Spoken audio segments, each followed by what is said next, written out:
সাল 1971। জাতি নিজের অস্তিত্বের জন্য লড়াই শুরু করল।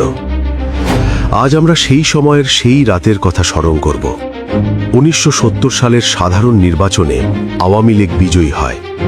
শেখ মুজিবুর রহমানের নেতৃত্বে তারা জাতীয় সংসদের প্রাধান্য অর্জন করে, কিন্তু পশ্চিম পাকিস্তানের নেতা ও সেনারা ক্ষমতা হস্তান্তর করতে অস্বীকার করে। সংসদ অধিবেশন বিলম্বিত হয়, বাঙালি জনগণের অধিকার অস্বীকার করা হয়। পূর্ব পাকিস্তানে উত্তেজনা দ্রুত বৃদ্ধি পেতে থাকে, জনগণ স্বায়ত্তশাসনের দাবি জানাতে শুরু করে। মার্চ 1971-এ নন আরেশন আন্দোলন শুরু হয়। সরকারি কর্মকর্তা ও পুলিশ ফেডারেল আদেশ মানা বন্ধ করে দেয়। কেন্দ্রীয় সরকার আন্দোলনকে বিদ্রোহ হিসাবে ঘোষণা করে। তাদের চোখে এটি ছিল রাষ্ট্রবিরোধী কার্যকলাপ। প্রতিবেদন শোনা যায় যে বাঙালি সৈন্য বিদ্রোহ করতে পারে। ফেডারেল বাহিনী তাদের পদক্ষেপ নিয়ে সতর্ক হয়ে ওঠে। ইসলামাবাদ পূর্ব পাকিস্তান হারানোর ভয় পায়। শান্তিপূর্ণ প্রতিবাদও তারা নিরাপত্তার হুমকি হিসাবে দেখে। এভাবেই পাকিস্তান সেনাবাহিনী অপারেশন সার্চ লাইট পরিকল্পনা করে। লক্ষ্য ছিল বাঙালি জাতীয়তাবাদী আন্দোলন দমন করা। পরিকল্পনার লক্ষ্য ছিল রাজনৈতিক নেতা, শিক্ষার্থী ও সাংস্কৃতিক কর্মীদের নিরস্ত্র করা। সেনা, পুলিশ ও রেডিও স্টেশন দমন করা অগ্রাধিকার ছিল। বাঙালি সৈন্য ও আধা সেনাদের ক্ষমতা কমানোর পরিকল্পনা নেওয়া হয়। পশ্চিম পাকিস্তানের সৈন্য পূর্বে মোতায়েন করা হয়। আওয়ামী লীগ নেতা, ছাত্র ও শিক্ষকদের সরাসরি টার্গেট করা হয়। তাদের ধরা বা হত্যা করার পরিকল্পনা ছিল। স্ট্র্যাটেজিক পয়েন্ট দখল করা হয়। রেডিও, পুলিশ সদর দপ্তর, ক্যান্টনমেন্ট এই লিস্টে ছিল। সেনারা শহরের গুরুত্বপূর্ণ স্থানে মোতায়েন হয়। ট্যাঙ্ক এবং সেনাবাহিনী প্রস্তুতি নিচ্ছে।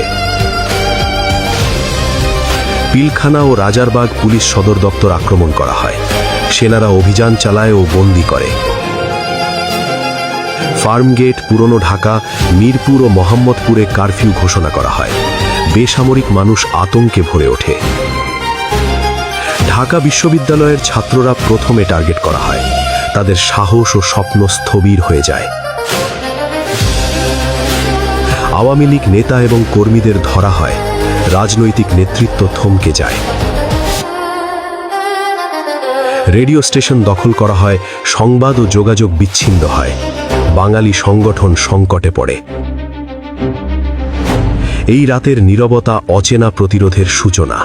মুক্তির জন্য বাঙালি ঘুমন্ত শহর প্রস্তুত। বেসামরিক মানুষ, শিক্ষার্থী এবং প্রতিবাদকারীরা নিপীড়নের শিকার হয়। শহরগুলি আতঙ্কে ভরে ওঠে। শহরের প্রতিটি ঘর বিপদে। দূর থেকে শোনা যায় মৃদু ধ্বনির মতো আতঙ্ক। কেউ জানে না কে বাঁচবে, কে হারাবে।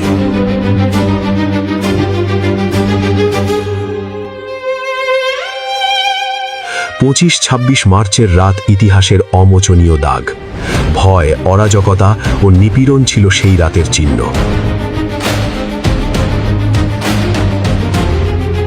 ঢাকা বিশ্ববিদ্যালয়ের ছাত্ররা দেশের জন্য জীবন বিসর্জন দেয়।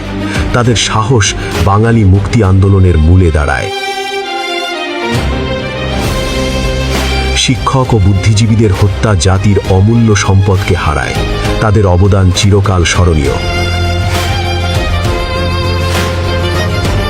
শহর ও গ্রামে বেসামরিক মানুষ নিহত হয়। ভয় ও উদ্বেগ তাদের জীবনকে অন্ধকারে ঢেকে দেয়। ঢাকা বিশ্ববিদ্যালয়ের বেঁচে থাকা শিক্ষার্থীরা প্রতিরোধের সূচনা করে। তারা শান্তিপূর্ণভাবে সংগঠন গঠন করে। বেঁচে থাকা সৈন্য এবং সাধারণ মানুষ মিলে মুক্তিবাহিনী গঠন করে। গ্রাম ও শহরে প্রতিরোধের প্রস্তুতি শুরু হয়। মানুষ সীমান্ত পার হয়ে আশ্রয় নিতে ভারত চলে যায়। মিলিয়ন মানুষের মানবিক সংকট শুরু হয়। আন্তর্জাতিক সম্প্রদায় পাকিস্তানের নিপীড়নের খবর জানে। সংবাদপত্র ও টিভি রিপোর্ট বিষয়টি ছড়িয়ে দেয়। ভারত বাংলাদেশ মুক্তিযুদ্ধে হস্তক্ষেপের সিদ্ধান্ত নেয়। শরণার্থী সংকট মোকাবিলা এবং মানবিক সাহায্য প্রধান লক্ষ্য। মুক্তিযুদ্ধ গ্রামাঞ্চল ও শহর জুড়ে বিস্তৃত হয়। বিরোধীরা প্রতিরোধের মুখোমুখি হয়।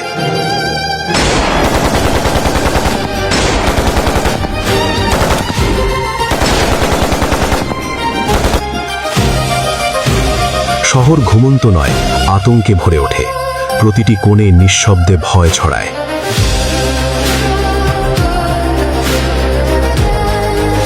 শিক্ষক ও গবেষকরা শহরের আতঙ্কের শিকার হন। তাদের জ্ঞান ও নেতৃত্ব থমকে যায়। গ্রামাঞ্চল এবং শহরগুলো শান্ত হলেও তীব্র প্রতিরোধ প্রস্তুত। মুক্তির সংগ্রাম চুপচাপ কিন্তু দৃঢ় হচ্ছে। পৃথিবী এই হত্যাযজ্ঞের বিরুদ্ধে প্রতিবাদ করে। সংঘ ও গণমাধ্যম চাপ সৃষ্টি করে। ডিসেম্বর 16 পাকিস্তানি সেনারা আত্মসমর্পণ করে। মুক্ত বাংলাদেশ আনুষ্ঠানিকভাবে প্রতিষ্ঠিত হয়।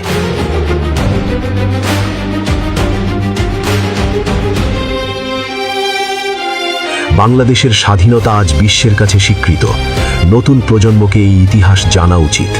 যেসব মানুষ জীবন দিয়েছে তারা কখনো ভুলে যাওয়া যাবে না।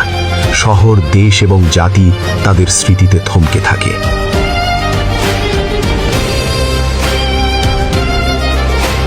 শহরের মানুষ ধীরে ধীরে স্বাভাবিক জীবনে ফিরতে শুরু করে, কিন্তু স্মৃতির শূন্যতা সবসময় অনুভূত হয়। মুক্তিবাহিনী যে ত্যাগ স্বীকার করেছে তা জাতির হৃদয়ে বেঁচে থাকে। গ্রামগুলো সেই সাহসের সাক্ষী।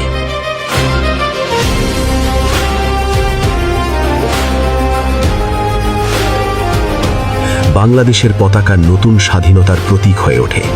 প্রতিটি শিশুর চোখে আজ স্বাধীনতার স্বপ্ন দেখা যায়। স্বাধীনতা অর্জন কঠিন লড়াইয়ের ফল। আজ আমরা সেই ইতিহাসকে মনে রেখে ভবিষ্যতের দিকে এগিয়ে যাই।